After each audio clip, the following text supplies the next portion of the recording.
మిమ్మల్ని ఇంత ఇంపాక్ట్ చేసిన మీ ఫ్యామిలీ గురించి తెలుసుకోవాలనిపిస్తోంది నాకు. మనది వెరీ స్మాల్ ఫ్యామిలీ. బంధువులు కూడా చాలా తక్కువ మంది. అంటే ఫాదర్ చిన్నప్పుడు చనిపోయారు. మదర్ మిర్చి షూటింగ్ జరుగుతుండగా ఫస్ట్ ఫిల్మ్ అప్పుడు చనిపోయారు mother. So I got one brother, is in to government service గుంటూరులోనే. Me and my wife. That's very small family. మీ గురువు అలాగే మీ మేనమామ పోసాని గారి గురించి 2 మాటలు. ఆయన దగ్గర రైటింగ్ స్కిల్స్ అని నేర్చుకున్నాను. కథ ఎలా రాయాలి, మాటలు ఎలా రాయాలి, దాన్ని కొంచెం కమర్షియల్ స్కేల్ ఎలా పెట్టాలి, అది ఆయన దగ్గర నేర్చుకున్న పని. అది వెరీ హార్డ్ వర్కర్. అంటే ఎక్కువగా పని చేయాలి, హైలీ ఇమోషనల్ స్వతహాగానే ఆయన. సో అవన్నీ ఆయన దగ్గర నుంచి నేర్చుకున్నాం. ఇవన్నీ అసలు రైటర్ గానో దర్శకుడు గానో మారాలి అన్న బీజం మీ మనసులో ఎప్పుడు పడింది, ఏ వయసులో పడింది? కాలేజ్ చదువుకున్నప్పటి నుంచే ఫ్రెండ్స్ తో కూర్చొని మన ఆలోచన షేర్ చేసుకోవటం, పిచ్చి పిచ్చి రాతలు. అంటే అవి పనికిరాని రాతలు అవి అప్పట్లో. రాసుకుంటూ ఉండేవాళ్ళం. సో ఎక్కడో బహుశా పిచ్చి పిచ్చి ఆ రాతల వల్లనే ఎక్కడో రైటింగ్ చేయడు మారాలి కొంచెం అటు అని ఆ ఇంక్లినేషన్ ఉంది. అనుకోకుండా లక్కీగా పోసాని కృష్ణుడు గారు అప్పటికే పెద్ద రైటర్ గా ఉన్నారు.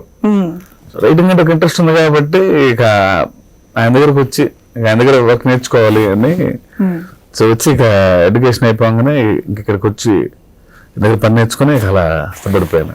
మొదటిసారి అంటే ఆయన దగ్గర పని నేర్చుకున్నాను అన్నారు. పని నేర్చుకోవడానికి కూడా ఒక అర్హత కావాలి.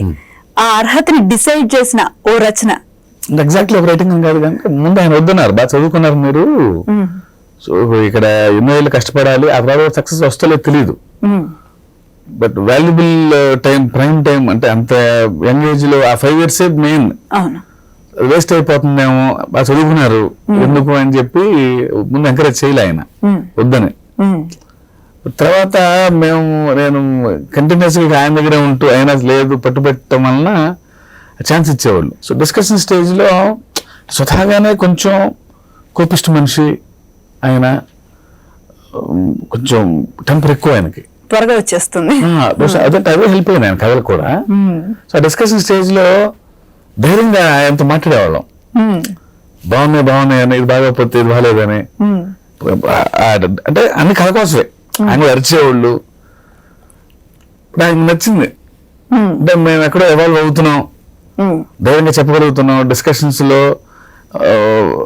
మంచి చెడు ఆలోచించగలుగుతున్నాం అని చెప్పి ఆయనకు నమ్మకం కూడింది.